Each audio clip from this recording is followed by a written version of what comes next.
ऐशा कृतीने धाविले धन्यता मानोनी मनी. बाळप्पा निघाले तिथुनी परितयांचे श्रीचरणी. चित्त गुंतले अखंड त्या सवे एक जहागीरदार. ते होते बिराडावर स्वयंपाक करून तयार. म्हणती जाऊ दर्शना बाळप्पा दर्शन करून. आले बिराडी परतोन जहागीरदारे नैवेद्य काढून. बाळप्पा हाती दिदला म्हणती जाऊनी स्वामीसी. अर्पण करा नैवेद्यासी अवश्य म्हणून तयासी. बाळप्पा तेव्हा चालले म्हणती नैवेद्य दाखवून. मग करू प्रसाद भक्षण मार्गी तयांसी वर्तमान. विदित एक जाहले या समयी श्री समर्थ. असती नृपमंदिरात राजा जे वाचुनी तेथ. प्रवेश कोणाचा न होय ऐसे ऐकुनी वर्तमान. बाळप्पा मनी झाले खिन्न म्हणती आज नैवेद्यार्पण. आपुल्या हस्ते नोहेची मार्गाहुनी परतले सत्वर बिराडावरी आले. तेथे नैवेद्यार्पण केले मग सारिले भोजन. नित्य प्रातःकाळ उठोन षडक्रमाते आचरण. घेऊनी स्वामी दर्शन जपलांगी बैसावे. श्री शंकर उपास्य दैवत त्यांचे करावे पूजन नित्य. माध्य नाही येता आदित्य जपानुष्ठान आटपावे. करी झोळी येऊनी श्री स्वामी जवळी येऊनी. मस्तक ठेवूनी चरणी जावे भिक्षेकारणे. मागुनी या माधुकरी मग यावे बिराडावरी. जी मिळेल भाजी भाकरी त्याने पोट भरावे. घ्यावे स्वामी दर्शन मग करावे अनुष्ठान. ऐसा प्रकार करून अक्कलकोटी राहिले. चोळप्पा आदी करून सेवेकरी बहुतजन. त्यात सुंदराबाई म्हणून मुख्य होती त्यावेळी. आपण व्हावे सेवकरी इच्छा बाळप्पाचे अंतरी. सुंदराबाईची ये करी आधिपत्य सर्वस असे. एके दिवशी तयासी बाई आज्ञा करी ऐसी. आपणही श्रीसेवेसी करीत जावे आनंदे. बाळप्पा मनी आनंदला म्हणे सुदिन आज उगवला. सद्गुरु सेवेचा लाभ आला झाले सार्थक जन्माचे. बहुतजन सेवे करी बाई मुख्य त्या माझारी. सर्व अधिकार तिच्या करी व्यवस्थेचा होता पै. मी प्रिय बहु स्वामीसी ऐसा अभिमान ते असी. गर्व भरे इतरांसी तुच्छ मानू लागली. या कारणे आपसात भांडणे होत सदोदित. स्वामी सेवेची तेथ अव्यवस्था होत असे. हे बाळप्पाने पाहून नाना युक्ती योजून मोडूनी टाकले भांडण एकचित्त सर्व केले. कोठेही असता समर्था पूजादिक व्हावया यथार्थ. तत्संबंधी सर्व साहित्य बाळप्पा सिद्ध ठेवती. समर्थाच्या येता चित्ती अरण्यातही वस्ती करीती. तेथेही पूजा आरती नेहमी करीती बाळप्पा. बाळप्पाची प्रेमळ भक्ती पाहुनी संतोष स्वामीप्रती. दृढ भाव धरुनी चित्ती सेवा करीती आनंदे. ऐसा लोटता काही दिवस बाळप्पाची या शरीरास व्याधी जडली रात्रंदिवस. चैन नशे क्षणभरी बेंबीमधून या रक्त वाहत असे दिवस रात्र. तया दुःखे विवळ होत म्हणती कैसे करावे. भोगभोगीला काही दिन कागदाची पुडी बेंबीतून. पडली ती पाहता उकलोन विष त्यात निघाले. पूर्वी कोण्या कृतज्ञे बाळप्पासी यावे मरण. विष दिदले कानोल्यातून पडले आज बाहेर. स्वामी कृपेने आजवरी गुप्त राहिले होते उदरी. सद्गुरु सेवा त्यांचे करी व्हाई लिखित विधींचे. आजवरी बहुतापरी बाळप्पा करी चाकरी. तयांचे अंतरपरी स्वामीमय न जहाले. प्रत्येक सोमवारी त्यांनी महादेवाची पूजा करून मग यावे परतुनी स्वामी सेवेकारणे. हे पाहून एक दिवशी बाई विनवी समर्थासी. आपण सांगुनी बाळप्पासी शंकर पूजनी वर्जावे. तैशी आज्ञा तयाप्रती एके दिनी समर्थ करती. परी बाळप्पाचे चित्ती विश्वास काही पटेना. बाईच्या आग्रहावरून समर्थे दिली आज्ञा जाण. हे नसेल सत्यपूर्ण विनोद केला निश्चय. पूजा करणे उचित न करावी हेची सत्य. या परी चिठ्ठ्या लिहित प्रश्न पाहत बाळप्पा. एक चिठ्ठी तयातून उचलून पाहता वाचून.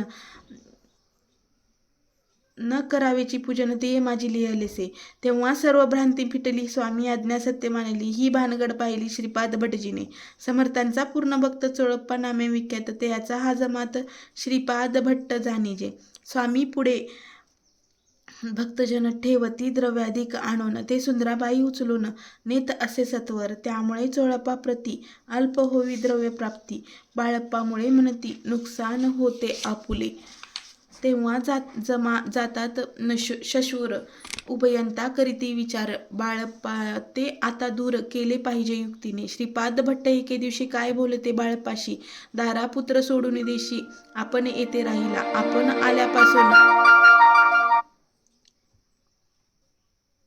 आपण आल्यापासून आमचे हात होते नुकसान. ऐसे बोलून बाळप्पा मनी खिन्न झाला.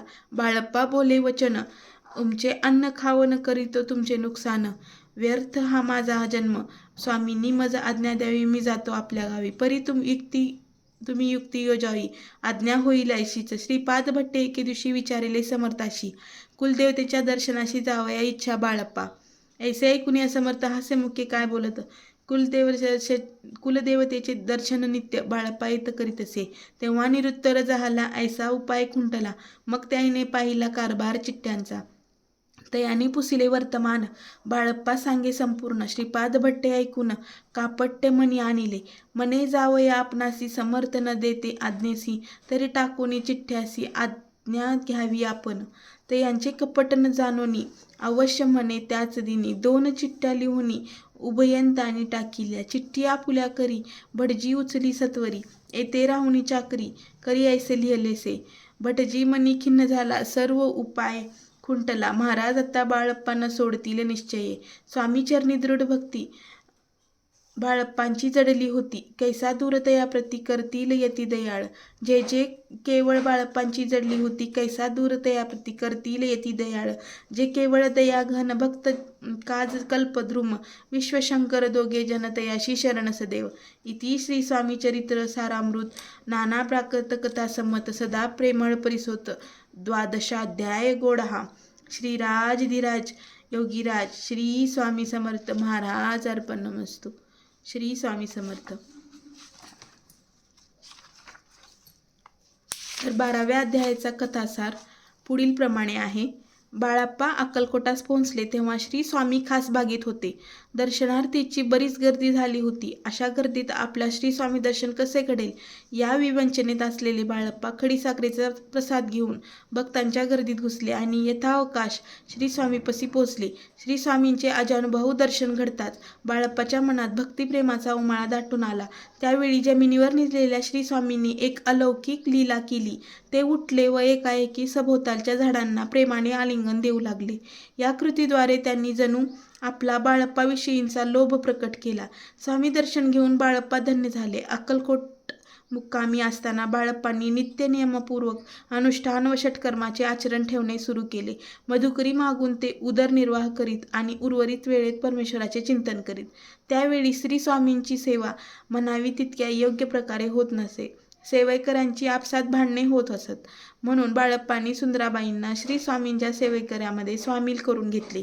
बाळप्पांनी हळूहळू सेवेची योग्य पद्धत अंमलात आणली. त्यामुळे श्री स्वामींच्या पूजेपासून दर्शनापर्यंतची सर्व व्याख्या चोख पार पाडू लागली.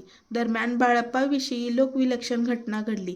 काही वर्षापूर्वी त्यांच्यावर झालेल्या विषप्रयोगातून ते स्वामी कृपेने आश्चर्यचकितरित्या बचवले आणि श्री स्वामींविषयींची भक्ती व श्री स्वामींचे बाळप्पाविषयींचे वाढते प्रेम पाहून मठातील मंडळी बाळप्पाविषयींचा द्वेष करू लागली. मात्र त्यातून बाळप्पा कसे तावून सुलाखून बाहेर निघाले आणि श्री स्वामींचे कृपापात्र झाले याविषयीचा कथाभाग या अध्यायात आलेला आहे. तर अशा प्रकारे आपला 12वा अध्याय संपलेला आहे. सर्वांना श्री स्वामी समर्थ.